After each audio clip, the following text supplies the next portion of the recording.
deal. I wonder if she pays her taxes. Bet money she doesn't. We don't know that. Just a guess, but it'd be interesting to know. Harmeet Dillon is the chairwoman of the Republican National Lawyers Association and, of course, a famous lawyer herself. She joins us today. Harmeet, thanks so much for coming on. So I noticed, I'm not a lawyer, but I noticed they didn't charge him with a crime. If it was a crime, why isn't he being charged with a crime? I'm confused as to what this is. Well, look, as you mentioned, Letitia James came into office bragging about how she was going to get Trump. She seems to be obsessed with him and, denies the legitimacy of his election. And then it took her 3 years to get to this point. And some would say that because she's trailing in the polls in her race for attorney general, this is time to help boost her ratings. And that's really what this is about. So you're correct, Tucker. She could not find any crime that she could indict President Trump for. She has referred this matter to the Southern District of New York in case they can find something. But let's look at what she did file on. In New York State, fraud has a 6-year statute of limitations. So they're really basically focusing on things that happened before Donald Trump became president and his family members got involved in the government, like Ivanka Trump. So they're really looking at very stale old stuff that nobody bothered about until this time. And what we're really talking about is differences of opinion about valuation of assets that were heavily negotiated with banks. And so Letitia James's complaint, 220 pages worth, belies a shocking naivete about the realities of business, about the realities of how properties are financed, about how businesses operate. And it's really, like you said, very small potato stuff. And if it were done by anybody else, it wouldn't be the subject of a complaint like this. And so this is entirely political, Tucker. And it is not how an attorney general of the United States should be using their awesome political power.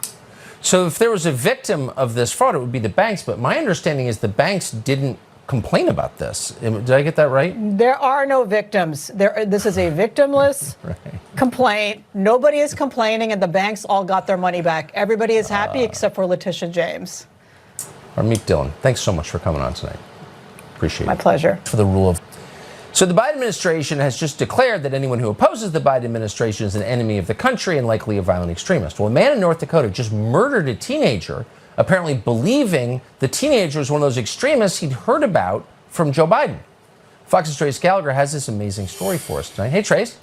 Hey, Tucker, the evidence shows on Sunday 41-year-old Shannon Brandt was legally drunk when he got into his car and intentionally used his vehicle to strike 18-year-old Kayler Ellingson. He then fled the scene, leaving the 18-year-old to die. So what prompted the attack? Well, for now, all we have is the affidavit. That is a statement written up by a police officer on scene, which says that Brandt, quote, struck the pedestrian because the pedestrian was threatening him.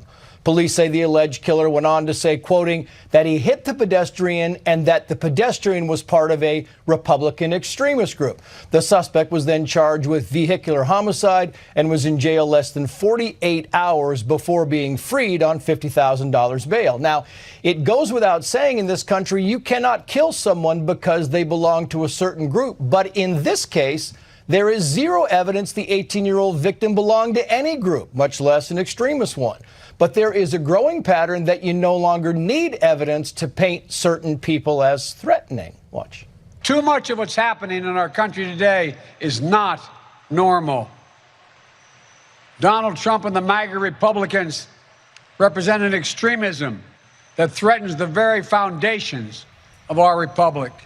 And you may recall the president did not exactly support that statement with ample evidence. Tucker. Trace Gallagher. I want to pause for a second. Now, we've never hidden the fact that we consider Trace Gallagher one of the most talented people in all of television. You probably don't know this. He does a lot of what he does without a script. Try that sometime. You'll know how hard it is. So we want to congratulate him. But before we do, we want to embarrass him and pull up this vintage photograph of Trace Gallagher. There he is, Trace Gallagher. Trace Gallagher has just been named the new anchor of Fox News at night, midnight Eastern time. Thank you, the first question we had was, will Trace Gallagher still come on this show? And I think you'll be able to. So we're doubly pleased. Trace Gallagher, thank you and congrats. The answer is yes, I will. And thank you, Tucker. I appreciate that. Heartfelt. Well, for many, many years, the phrase El Salvador was synonymous with violent crimes. El Salvador is one of the most violent places in the world. But then they got a new president, Nayib Bukele, and now it's a lot safer than Baltimore. So maybe we could learn something here in the United States. The president of El Salvador joins us live after the countries in the world the Biden administration could single out for criticism. They've picked El Salvador, led by President Nayib Bukele. The vice president recently said El Salvador was undemocratic, meaning what? That they enact society-changing regulations without a vote? Oh, no, that's them. Actually, we went to El Salvador not that long ago and found that Bukele seems very popular. In fact, he's an 86% approval rating. Why is this? Because he's improved life for the people who live there. Crime is down dramatically. Homicides, in particular, have plummeted since Bukele took office in 2019.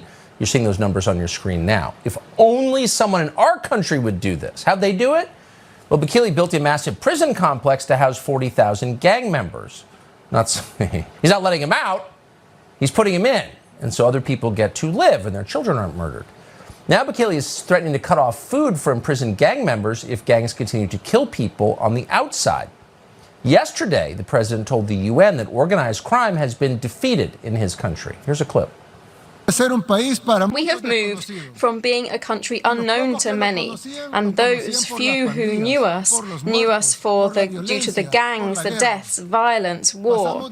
We've moved from that to becoming a country known for our beaches, our surf, our volcanoes, our financial freedom, our good governance, and the fact that we brought an end to organized crime. So people are getting murdered less. That's not a good thing. We think it is, and we are honored to be joined right now by the president of El Salvador, President Bukele. Mr. President, thanks so much for coming on. So it sounds to me like you reduced the murder rate in El Salvador in a pretty straightforward way. I wonder why other heads of state aren't calling you for advice on how to do it in their countries. Thank you, Tucker, for having me, and I'm glad to be here. Well, I don't know. Every country, I think, has their own problems. I would guess that probably our approach that is very, very popular with the people, has a problem. And the problem is that it has common sense. And yes. I say it's a problem because usually the new wave of governance is taking away common sense and it started doing things the other way around, the way that, of course, you shouldn't do them. So when you... It seems like when you became president in 2019, you focused very specifically on crime, gangs, murder. Is that correct? And why did you do that? Why that issue? Well, not only on crime, of course. We focus on other issues: education, health, public works, investment, tourism, infrastructure, etc. But of course, crime is the most important thing. I mean, you might enjoy a road or a beach, but that's if you're alive. So of course, yes, the lives of the people are the most important thing. So that's why we focus on crime more. But of course, we did focus on all the other issues as well. So you've threatened to cut off food to gang members in prison if they don't stop the killings on the outside. Yeah. Do you think that they are directing those killings? They're responsible for them? And do you think this will work? Well, at the beginning they were ordering the killings from the prisons. In the prisons they had, if you see most of the prisons in Latin America, they're like headquarters for crime. They'll be there, yes, they have phones, internet access, computers, they will give orders from the inside to the outside. You can find everywhere in Central and Latin America, you can find all of those examples. Now in El Salvador, communicating to the outside, it's impossible. You can't communicate from a prison to the outside. The internet access is blocked. It's impossible. So, but still, all these gang members are the bosses of the other gang members outside. So of course, gang members outside resent if you and won't like if you do something to their bosses inside the prisons. So one of the things we did was we threatened gang members outside that we will take retaliation with their people inside if they continue the killings of innocent people in El Salvador. That actually, if some people don't know this, but El Salvador was actually the murder capital of the world. I mean, we were a lot more dangerous than Iraq, Afghanistan, Syria, you name it. El Salvador was the worst and the most dangerous place to live. It was the murder capital of the world. And now we're on our way to be the safest country in the whole American continent. It's an amazing story. And I hope mayors of our cities, Baltimore, Gary, Indiana, New York City, will call you for advice on how to replicate your successes. Mr. President, thank you for joining us tonight. We appreciate it. Thank you. Thank you, Tucker. So we have an update.